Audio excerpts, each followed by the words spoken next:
अस्सलामुअलैकुम, welcome to my channel horror कहानियाँ point. तमाम वीडियो अपडेट्स के लिए बेल आइकन पर क्लिक करें और सब्सक्राइब करना ना भूलें।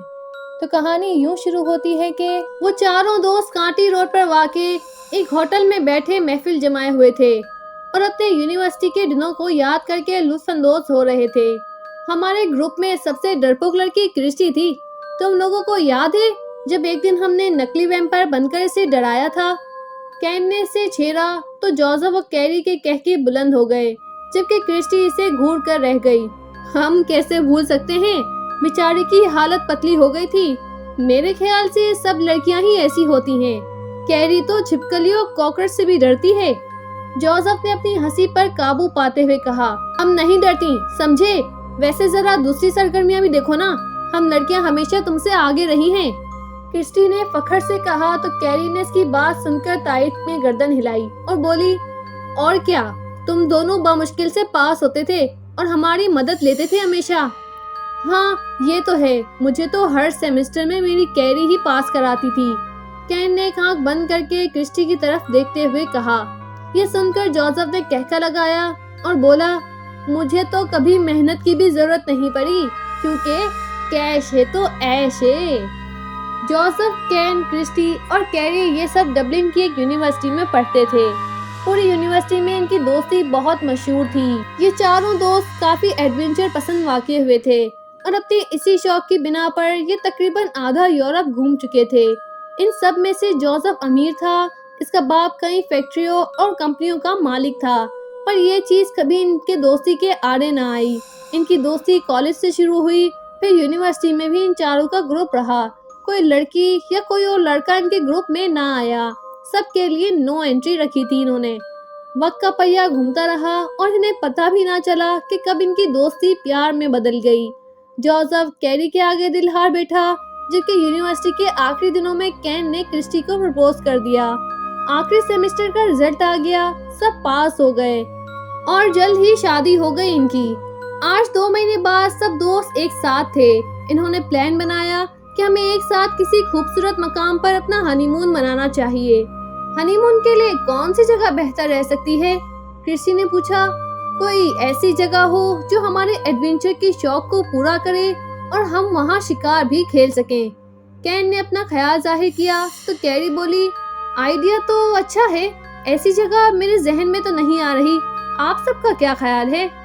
बिल्कुल है ऐसी जगह। डबलिन की पहाड़ियों से आगे जाएं तो शुमाल मगरिब में एक जंगल आता है। वो जगह हमारे लिए बेस्ट है। ओक फॉरेस्ट जाएंगे हम। जोसेफ ने मुस्कुराते हुए कहा तो बाकी सबके चेहरों पर भी खुशी की लहर दौड़ गई। खैर, जुलाई की एक सुबह इन सब दोस्तों ने पिकनिक मनाने का प्लान बनाया। हंसदे प्रोग्राम, जोसेफ की गाड़ी पर सबने रख सफर बांधा, खाने पीने की काफी सामान साथ रखा और गाड़ी फराटे भरती हुई अपनी मंजिल की तरफ रवा दवा हो गई। ओक फॉरेस्ट यहाँ से कितना दूर होगा? क्रिस्टी ने पूछा तो कैरी ने अपने मोबाइल से मैप दिखाया तो क्रिस्टी ने इसे देखकर सुकून का सांस लिया। डबलिन से तकरीबन 200 किलोमीटर की दूरी पर है और अभी मजीद 60 किलोमीटर तय करना है हमें। जोसेफ ने कहा तो कैन ने पूछा, हम वहाँ कयाम कहाँ करेंगे? मैंने इंटरनेट पर सर्च किया था, वहाँ जो पास में रिजॉर्ट है वो तो कुछ अरसा हुआ बंद हो चुका है। जोसेफ बोला, हाँ मैंने भी सुना है, पर वहाँ पहुँचकर कोई ना कोई बंदोबस्त हो जाएगा। वैसे भी हम 2 से 3 दिन के लिए जा रहे हैं, एडजस्ट कर लेंगे। ये सुनकर सबने इसकी बात की तायद की और सफर का लुत्फ उठाने लगे। शुमाल मगरिब की पहाड़ियाँ बहुत खूबसूरत मंजर पेश कर रही थी। क्रिस्टी और कैरी अपने कैमरे में ये मंजर कैद कर रही थी। कैन भी बड़ी दिलचस्पी के साथ बाहर का नजारा कर रहा था। बस अब वो अपनी मंजिल से कुछ ही दूर थे कि जोसेफ ने गाड़ी के ब्रेक्स पर पांव दबाया और गाड़ी एक चरचराहट के साथ रुक गई। सबने जोसेफ की तरफ सवालिया नजरों से देखा तो उसने अपनी नजरों से सड़क पर इशारा किया, जहां ट्रैफिक पुलिस का इंस्पेक्टर उन्हें रुकने का इशारा कर चुका था। Hello, my name is inspector Charles. आप लोग किस तरफ जा रहे हैं? सर, हम ग्रीनलैंड की तरफ जा रहे हैं, ओक फॉरेस्ट पिकनिक मनाने के लिए। जोसेफ ने कहा तो इंस्पेक्टर बोला, सॉरी बडी, आप लोग इधर नहीं जा सकते। क्यों नहीं जा सकते?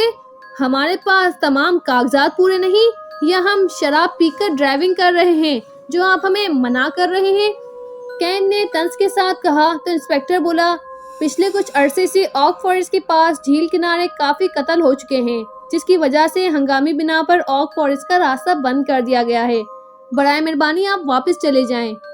ये सुनकर जोसेफ अपनी भवें सकेरते हुए गाड़ी से नीचे उतरा और इंस्पेक्टर के पास जाकर इससे मुसाफा करते हुए बोला, सर मेरे बाप का नाम डेविड पीटरसन है। वो मारूफ सियासी शख्सियत होने के साथ साथ काफी फैक्ट्री और मिलों के मालिक भी हैं। जोसेफ की बात पूरी भी नहीं हुई थी कि इंस्पेक्टर बोला, तो तुम मुझे धमकी दे रहे हो? देखो माय सन, कानून सबके लिए एक है। मैं आप लोगों को कतन जाने की इजाजत नहीं दूंगा। जोसेफ जल्दी से बोला, कौन आपको धमकी दे रहा है? मैं तो सिर्फ आपके साथ डील कर रहा हूँ। कैसी डील? इंस्पेक्टर ने आंखें दिखाते हुए कहा, देखें, आप हमें जाने दें और ये पैसे ले लें। ये हम अपनी खुशी से दे रहे हैं।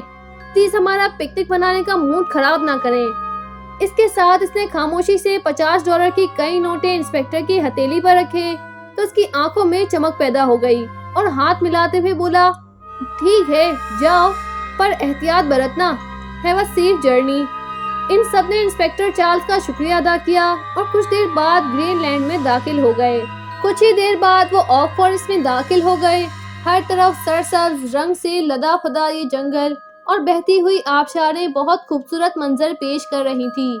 परिंदों की चहचहाट और फूलों की महक दिल मोह लेने के लिए काफी थी। बादलों की आमद और बारिश की कुछ देर बाद आसमान पर बिखरे हुए कौसो कज़ा के दिल फरेब मंजर और ज्यादा हसीन समा बांध रहे थे। काफी देर तक आसपास घूमते रहे, तस्वीर लेते रहे। इसके बाद सब ने लंच करने के बाद झील पर जाने का सोचा। कुछ ही देर में वो सब झील के ठंडे पानी से नहाने के बाद झील के किनारे ही धूप में लेट गए। हमें शाम के साए फैलने से पहले कॉटेज लगा लेनी चाहिए। कैरी ने ख्याल जाहिर किया तो सबने इसकी बात से इत्तेफाक किया और चंद घंटों में 2 कॉटेज लगा लिए। शाम के साए गहरे होते जा रहे थे। हर तरफ हो का आलम था। 400 खामोशी फैली हुई थी। कैन, मुझे बहुत डर लग रहा है। एक अनजाना सा खौफ महसूस हो रहा है। मैं पहली बार किसी जंगल में रात गुजारने जा रही हूँ।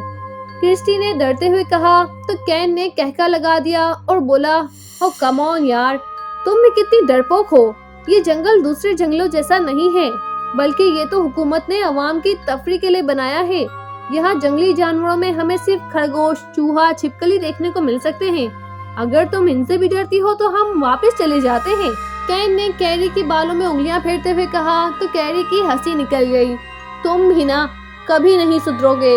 और वह इत्मीनान से लेट गई। रात के पिछले पहर इसकी अचानक आंख खुली। इसे दूर से कोई मौसीकी की आवाज सुनाई दी, जैसे कोई गिटार या पियानो बजा रहा हो।